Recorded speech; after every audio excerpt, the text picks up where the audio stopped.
Hello. I'm going to see if the Google Hangout live on air thing is a little bit more reliable to do videos with. Because when I'm using my own camera, I don't know, the lips don't line up. And I don't know, like it shouldn't work better to be,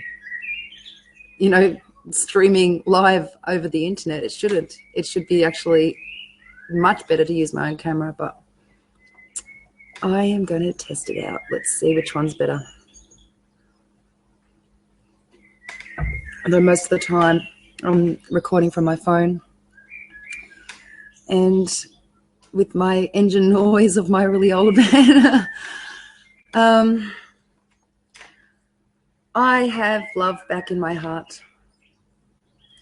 Yay! I missed that. There's a lot of things I still miss, but getting the love back in my heart, that's going to bring in the rest of it, I reckon. I wrote, see if I can find it. I wrote to a friend on Facebook what I miss the most. My synchronicities, my unconditional loving heart, that fullness, that love, that sparkle, my downloads, and my confidence that I was on the right track. So when I started, going down to stress land, worry land, fearful land, and caring about what other people thought, trying to be something I'm not. Going against my own self. I lost a lot of things.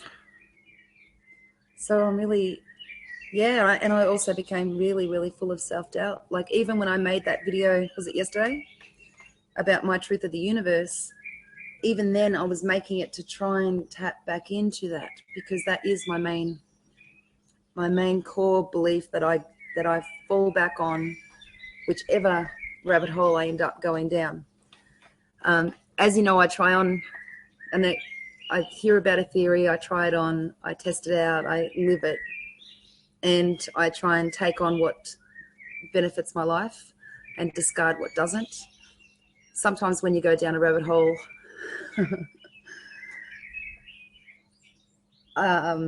it can leave your brain kind of thinking in so many different directions.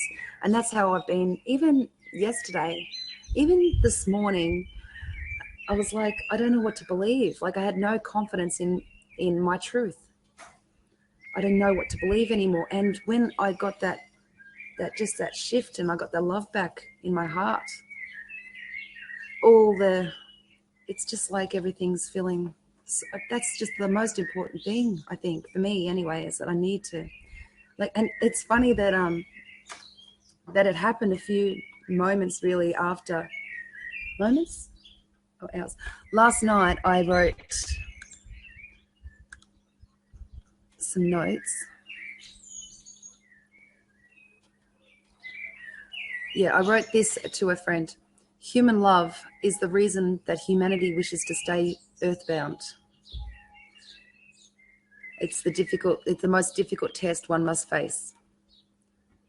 And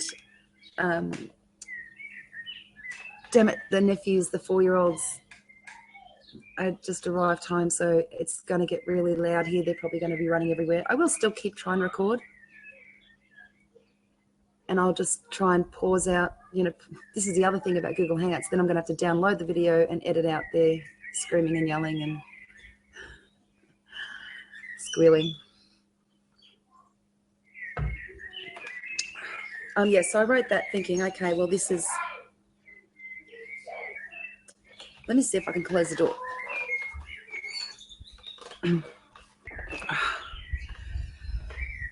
It'll probably hold them for maybe a minute.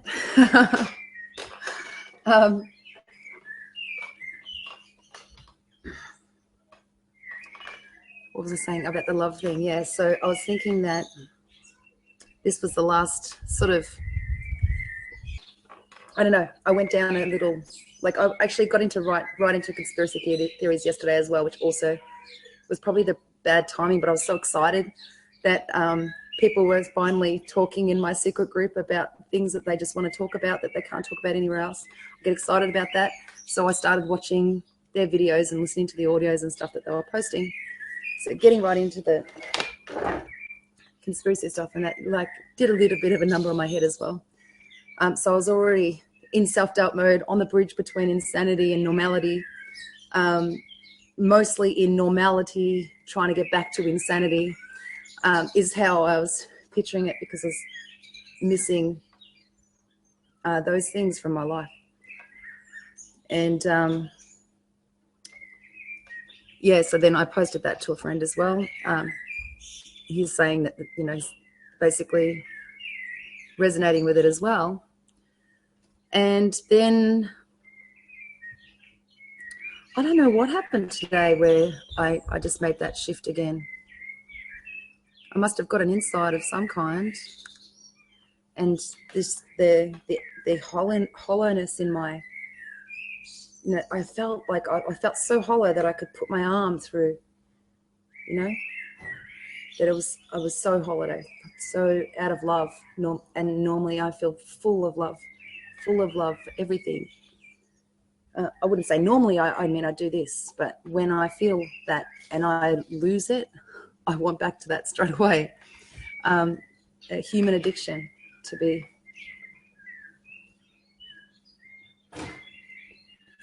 Human addiction to is the human addiction to love, and not just romantic love. I mean, maybe is why we're here, to experience all different shades of love, that you know, the love and the lack of love, the love you have for nephews, and the love you have for family, and the love you have for friends, and the love you have for what you do, your purpose in the world, the reason, you know, what are you here for? What are you doing here? What is right for you? And listening to your soul, and some, you know, the things that I never did for the majority of my life. And then when I, you know, did start at least bringing up that with other people, yeah, they weren't on board. And you kind of, and then you're like, I want to be right.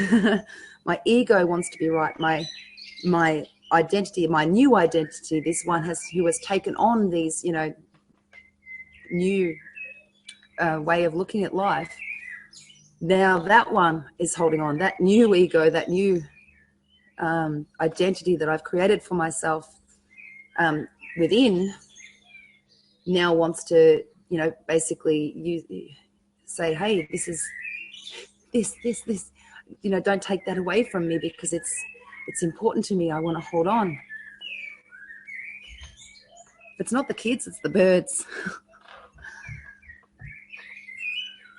And I think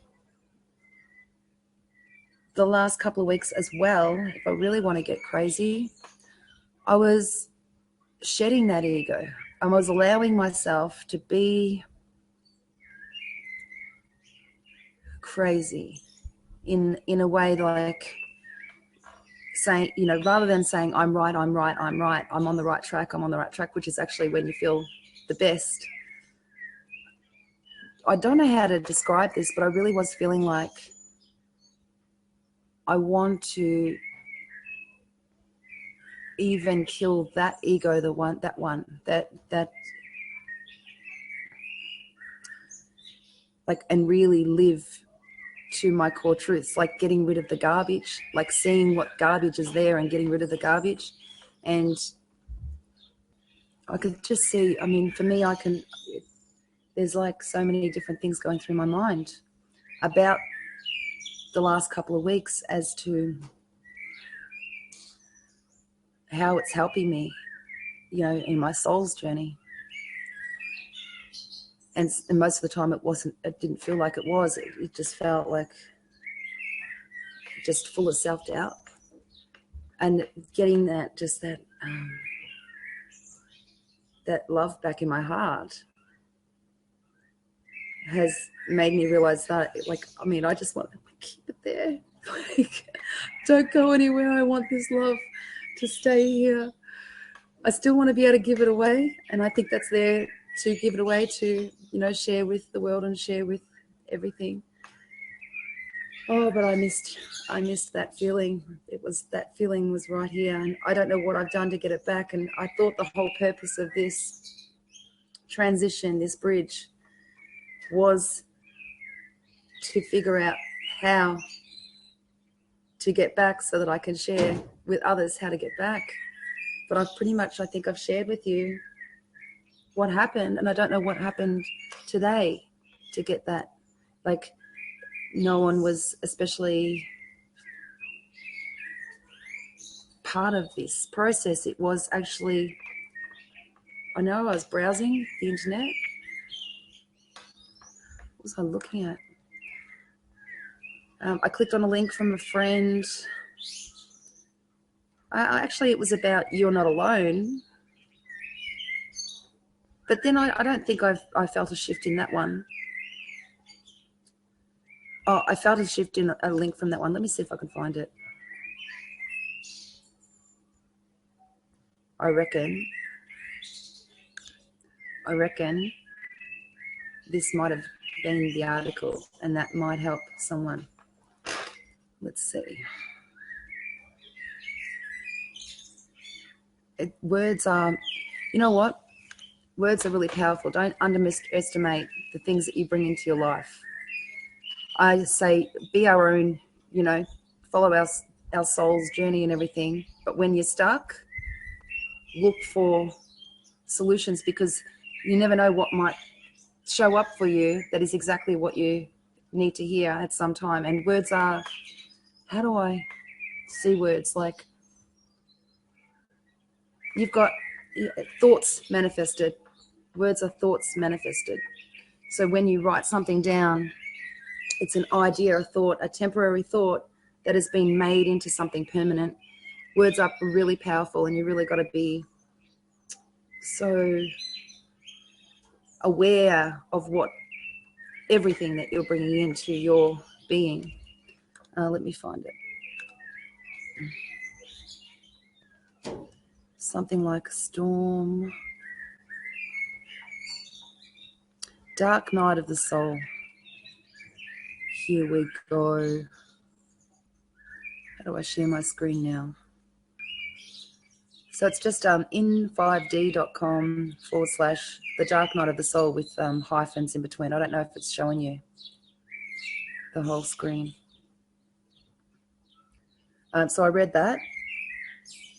Maybe something in that had a shift in me. And I also watched the video, which was quite good as well.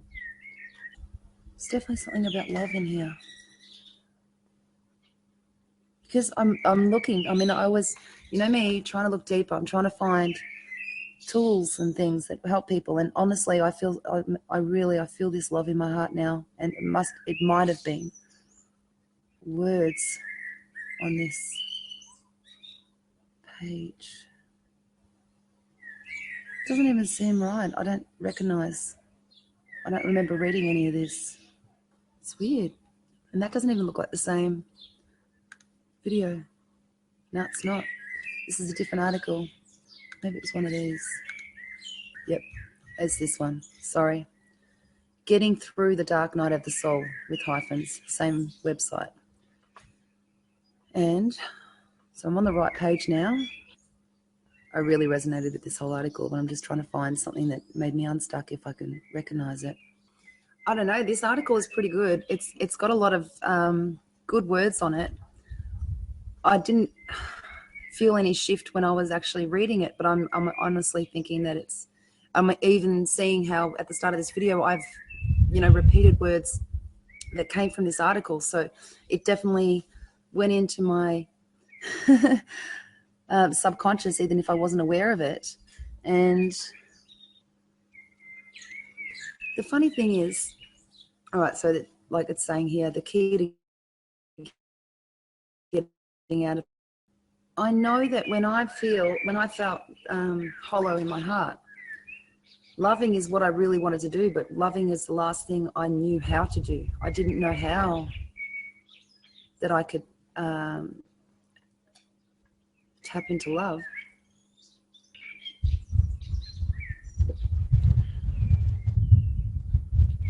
And then I watched this video. Maybe it was something in the video.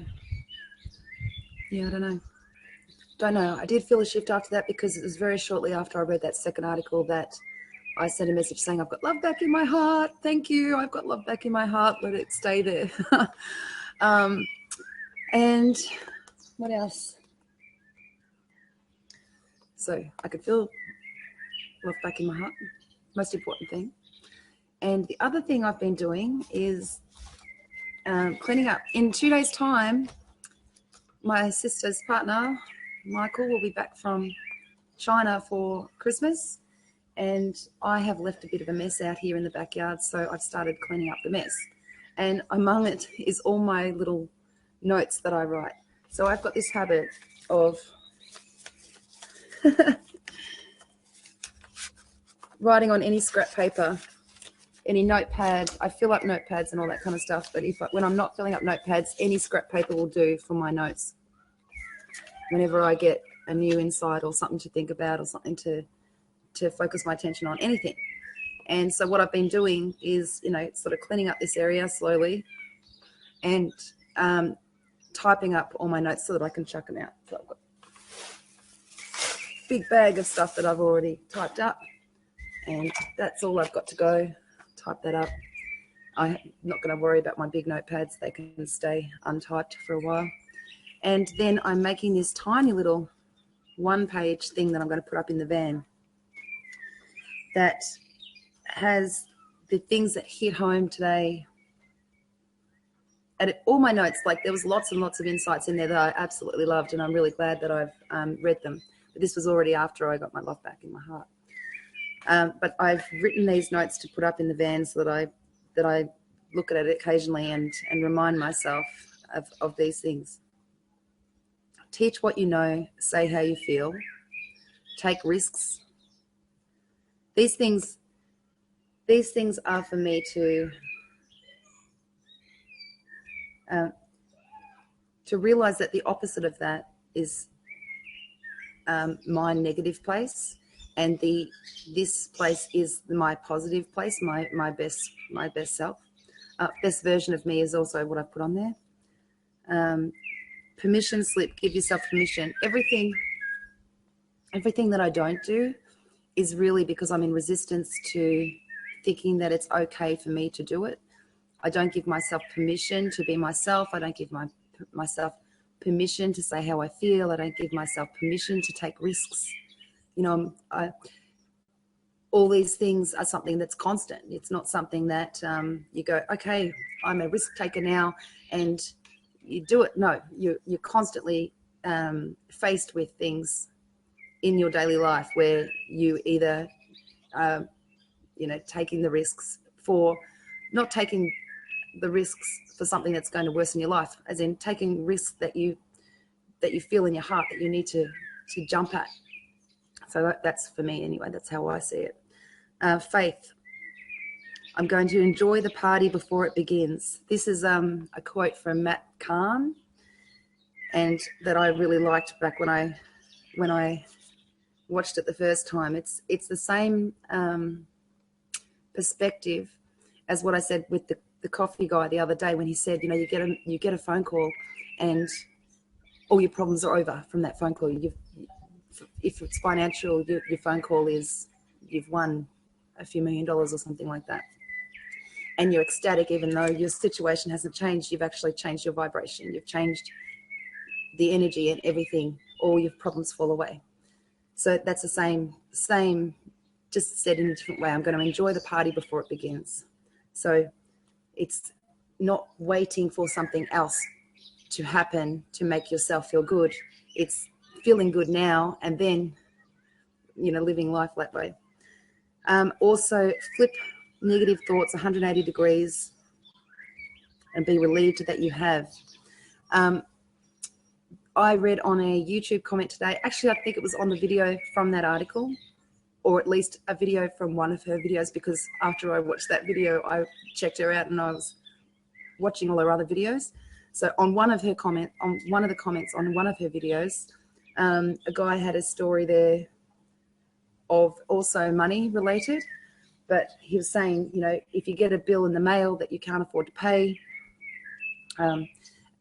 then flip it 180 degrees and imagine, or get into the space where you have received the money that you need to pay the bill, and that you have already paid the bill, and how grateful you are that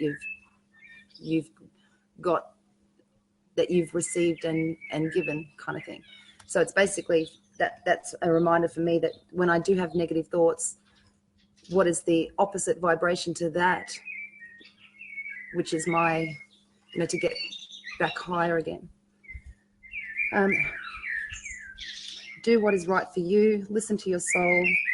Who have you come here to be? That is also a snippet from something long that I've written in the past, and it will bring up feelings in me of that whole lengthy thing. Is, you know, who am I? Why am I here? Where did I come from? What is my purpose? What am I doing here, and who have I come to be? So that will put me in the right, you know, space of getting out of victim mentality, victim and suffering and woe is me stuff, and into the best version of me again. What have I come here for? And the last one, is that the last one? Yeah. Do not deny yourself of pleasure. One of the big things throughout my life is the maybe 15-year period where I hated all men, as one example. So I had pure hatred for all of male gender, and really withdrew into myself and didn't, if I did communicate with them, it was really venom, poison coming. You know what I found? On one of my YouTube channels, I had uploaded all these private videos of me and my ex-partner for when he was applying for PR. And so we had to upload the videos, and they're all unlisted and private, for the government to review, to show that we were in a legitimate relationship and stuff. And I found all those videos. Oh my God, I have changed so much since then. And even though then was before the total, you know, self-destruction mode, you could see myself leading down that path over the years. And I was watching them and I was like, whoa, like first year anniversary, so happy, so in love. So we're talking about how much we love each other, and, you know, how our lives have changed and become better because of each other, and that our love was too much and things like that. And then you've got videos and videos, and the last of the videos was when they're recording, when he was recording me, and I'm like, turn the camera off, like really yeah. So I'm actually going to probably put those videos online somewhere when I can see an appropriate video to make, to show that I haven't always been like even this. So you can see my bad days now are like minor compared to the life that I used to have. And yeah, I don't know, because there's no one. I was going to have a hangout today, but it didn't happen. So I feel like I've done a hangout now because I've used Google Hangouts instead of the normal video camera. So yeah, I'm going to get back to typing up the rest of these notes, and I just wanted to have a little ramble, I think, or I just wanted to have a hangout, or I wanted to try the I don't know. I feel good. Love is back in my heart. I really want to, if I find a way to keep it here, I will share it. Hopefully that article or the video was the instigator with that, and I'll put the links in the description below just in case it is and it does help somebody else. I think that sharing my journey, my ups and downs, is part of helping other people and also part of helping myself. I think it helps me be more authentic to share not just the highs but the lows as well, and how I get out of the lows. It's kind of embarrassing, it's kind of humiliating, it's kind of it sucks to record yourself when you're living in such self-doubt. It really does. But for some reason I do feel compelled to share that part of it because you don't see that very often. And I think that when people are feeling in their low days and things like that, and all they see is people who say, oh yeah, I've had low days, but this is how I got out of it, but you never kind of really believe them. I think sharing my lows like that and sharing my self-doubt and sharing when I go crazy, like I have been, I know you keep saying don't call myself crazy, but I have been going crazy, not just with the things that I posted, but there's lots of things that I have not published that my head was going down those tracks as well. And I was going down conspiracy ways and I was going down different theories, and I still am leaning towards lots of different beliefs that are not mainstream, that do send myself crazy, that still feel right, but they don't feel good. And normally, you know, if I feel good, it's truth, and when I feel bad, it's not truth. Sometimes I get confused between that because I want also my identity wants to be right as well. Like I do not want to lead people down the wrong path either. And I don't want to go down the wrong path myself. So I'm always questioning. And yeah, so some of the things that I'm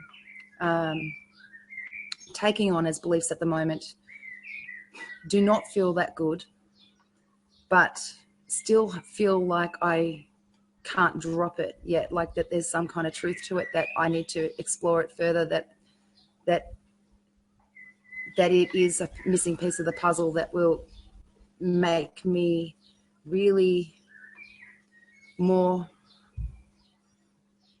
aware of how this reality works. And it can only work with me, like not just the game, not just the focus on what you think about and things like that, but as far as like multi-dimensional beings and things like that, I haven't dropped that. I can't drop that. That I feel is part of it, and I just don't know what part of it they play. And then I also am questioning that in a big way because it's so out there. And when, you know, I've spent my entire life pretty much not believing in something more than us, I really do cross over between the two. Like, there's something more than us. There's nothing more than us. There's something more than us. There's nothing more than us.